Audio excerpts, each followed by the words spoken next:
7 साल पहले का वो दिन, जिस दिन की ये घटना है, उस डिज़ास्टर का नाम है डंजन ब्रेक। उस इंसिडेंट में कई पोर्टल ओपन हुए और उससे कई मॉन्स्टर निकले, जिन्होंने एक पल में ही कितने अनगिनत लोगों को मार दिया। उसमें से मेरे मॉम एंड डैड भी थे, जिस कारण से एक पल में ही मेरी सारी ज़िंदगी बदल गई। और मैं खून के आंसू रोते हुए यह कसम खाता हूँ कि अगर मैं एक बार हंटर बन गया तो मैं उन सारे मॉन्स्टर्स को मार दूँगा।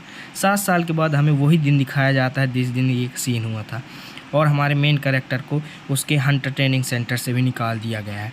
हमारा मेन कैरेक्टर पूछता है मगर मुझे क्यों निकाल दिया गया है, और ट्रेनर कहता है कि अब तुम्हें यहाँ आने की कोई ज़रूरत नहीं है। हमारा मेन कैरेक्टर कहता है कोई रीज़न तो बताओ मुझे बाहर निकालने का। तो इंस्ट्रक्टर कहता है ध्यान से सुनो, जो अवेकनर्स होते हैं उनको ये ट्रेनिंग कंप्लीट करने में 6 से 7 महीने ही लगते हैं, लेकिन तुमने तो टाइम ही बढ़ा दिया, तुमने तो 1 साल ले लिया।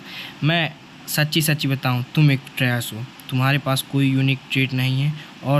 और हमें मेन कैरेक्टर के पीछे दिखाया जाता है कई लोग बोल रहे होते हैं ये आदमी तो फालतू ही आ जाता है, जब इसे पता है कि इसके पास कोई ट्रेट नहीं, तब भी ये रोज़ सुबह आ जाता है ट्रेनिंग करने, पता नहीं क्यों।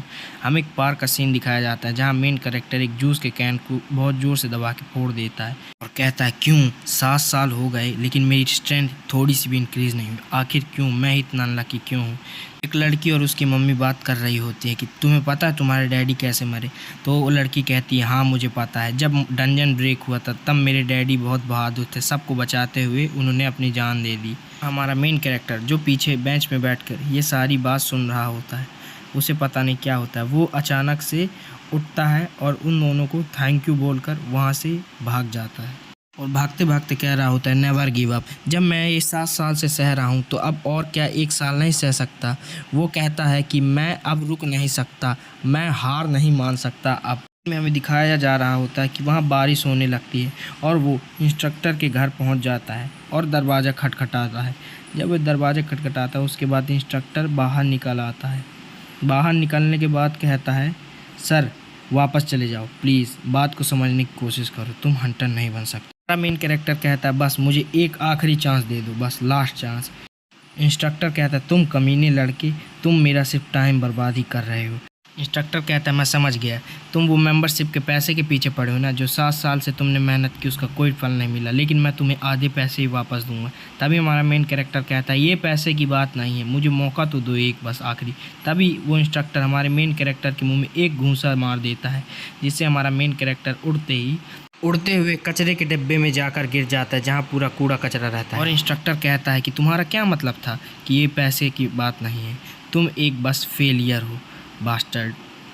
उसके बाद हमारा मेन कैरेक्टर उसी पानी और कचरे वाली जगह पे गिरा हुआ होता है, सोचता है क्यों, आखिर मेरे साथ ही क्यों, क्या मेरे पास एक यूनिक ट्रेट नहीं है, इसलिए नहीं, अगर मेरे पास थोड़ी सी भी ताकत होती, थोड़ी सी भी स्ट्रेंथ तो मैं जीत जाता। तभी पानी में से एक आवाज़ आती है, एक सिस्टम पॉपअप निकल के कहता है, पॉपअप में लिखा होता है travel of trials is praising your iron well. और तभी उस पानी में कुछ हलचल सी होने लगती है और हमारा मेन कैरेक्टर कहता है ये क्या हो रहा है, आखिर ये है क्या चीज़, ये मुझे खींच क्यों रही है, मुझे कहाँ ले जा रही है। और तभी वह पानी हमारे मेन कैरेक्टर को पूरा समा लेता है और हमारा मेन कैरेक्टर चिल्लाता है बचाओ। उसके बाद वो इंस्ट्रक्टर आके कहता है सीरियसली तुम कमीने लड़के, तुम मेरे लिए प्रॉब्लम खड़ी कर रहे हो, तुम्हारी हिम्मत कैसे हुई।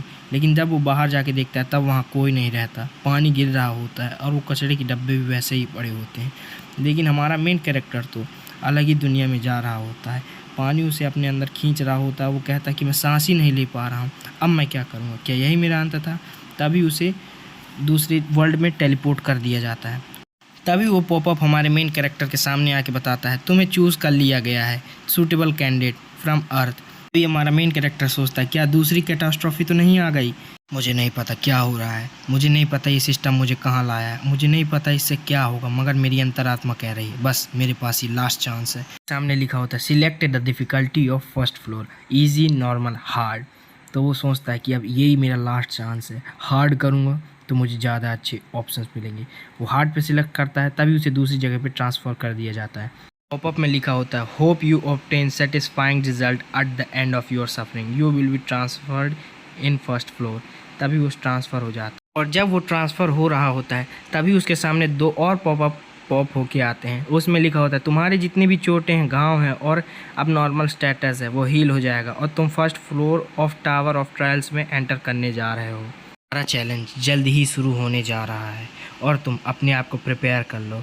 और उसे एक रेगिस्तान में ट्रांसफ़र कर दिया जाता है और एक पॉपअप आता है और कहता है तुम्हें एक वेपन दिया जा रहा है सिस्टम की ओर से। तभी एक स्वॉर्ड अपीयर होती है और उस रेगिस्तान में गिर जाती है और उसे लिखाया जा रहा है इस टास्क को कंप्लीट करने पे तुम्हें एक यूनिक ट्रेड रिवॉर्ड में मिलेगा। यूनिक ट्रेड भाई इसको तो देखो, ट्रेड का नाम सुन के ही ऐसा चेहरा बना लिया और सोचता है मेरे इतने साल की सफरिंग्स जो मैंने 7 साल तक की हैं, फाइनली मुझे रिवॉर्ड में एक यूनिक ट्रेड मिल ही जाएगा। उसके बाद वो सोचता है ये तो इंसेन है, मैं तो एकदम पागल होने वाला हूँ।